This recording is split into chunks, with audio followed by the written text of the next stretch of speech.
सातवां परिच्छेद। बस्ती में काफी देर तक बैठे महेंद्र सिंह को लगा कि अब कोई फायदा नहीं, सो वे उठ खड़े हुए। नगर जाकर राजकर्मियों की मदद से पत्नी व बच्चे की खोज कराएंगे, यह सोचकर वे चल पड़े। कुछ दूर गए तो रास्ते में देखा अनेक बैलगाड़ियों को घेरे कई सिपाही चले जा रहे थे। बंगला सन 1176 में बंगाल का इलाका अंग्रेजों के अधीन नहीं हुआ था। अंग्रेज तब बंगाल के दीवान थे। वे खजाने का रुपया तो अदा कर लेते थे, लेकिन अब तक यहाँ के निवासियों के प्राण व संपत्ति आदि की रक्षा का भार ग्रहण नहीं किया था। उस समय रुपया लेने का भार तो अंग्रेजों के ऊपर था और लोगों की संपत्ति व प्राण की रक्षा का भार पापी, नराधम, विश्वासघातक और मानव कुल कलंक मीर जाफर के ऊपर। मीर जाफर अपनी ही रक्षा करने में असमर्थ था, फिर भला वह दूसरों की रक्षा कैसे करता?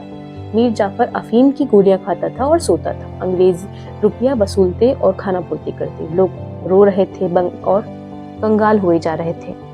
सो बंगाल का कर अंग्रेजों को मिलता था और शासन का भार नवाब के जिम्मे था। जहां जहां अंग्रेज अपना प्राप्य कर खुद वसूल करते थे, वहां वहां उन्होंने एक एक कलेक्टर नियुक्त कर रखा था।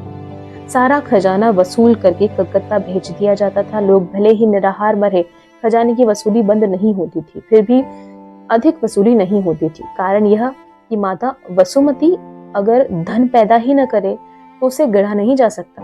जो भी हो, जो थोड़ा बहुत वसूल हुआ वही गाड़ियों में लादकर सिपाहियों के पहिए में कलकत्ता कंपनी के धनागार में भेजा जा रहा था। आजकल डाकुओं का डर बहुत बढ़ गया था, इसलिए 50 सशस्त्र सिपाही गाड़ी के आगे पीछे कतार में संगीने उठाए चल रहे थे। उनका नायक एक गोरा था। गोरा सबसे पीछे एक घोड़े पर सवार था। धूप के कारण सिपाही दिन में सफर नहीं करते थे, रात में चलते थे। चलते चलते वही खजाने की गाड़ी और सेना महेंद्र सिंह के रास्ते के सामने आ पहुंची। सिपाहियों और बैलगाड़ियों के कारण रास्ता अवरुद्ध हो गया और महेंद्र सड़क के किनारे खड़े हो गए। सिपाहियों ने फिर भी उन्हें बख्शा नहीं। वे सब उनके शरीर को धकियाते आगे बढ़े।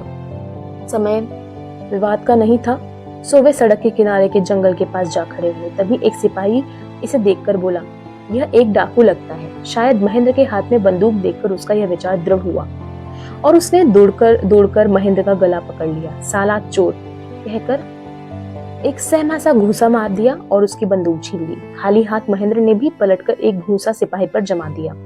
कहना जरूर नहीं है, महेंद्र को कुछ ज्यादा ही गुस्सा आया था। घूंसा खाकर सिपाही महाशय अचेत होकर सड़क पर गिर गए। यह देखकर 3-4 सिपाही आए और महेंद्र को पकड़कर खींचते हुए सेनापति साहब के पास ले गए। साहब को बताया कि ये इस आदमी ने एक सिपाही का खून किया है। साहब पाइप भी पी रहे थे, शराब के नशे की मस्ती में झूम रहे थे। बोले, साले को पकड़कर शादी करो। सिपाही समझ नहीं सका कि बंदूकधारी डाकू के साथ वे किस तरह शादी करें, मगर नशा टूटेगा तो साहब की अक्ल ठिकाने आएगी और शादी करने की जरूरत नहीं रहेगी। यह सोचकर 3-4 सिपाहियों ने रस्सी से महेंद्र के हाथ पैर बांधकर उसे बैलगाड़ी में बिठा दिया। महेंद्र ने देखा, इतने लोगों के साथ जोर आजमाना व्यर्थ है, फिर जोर आजमाकर मुक्ति लाभ से क्या होगा।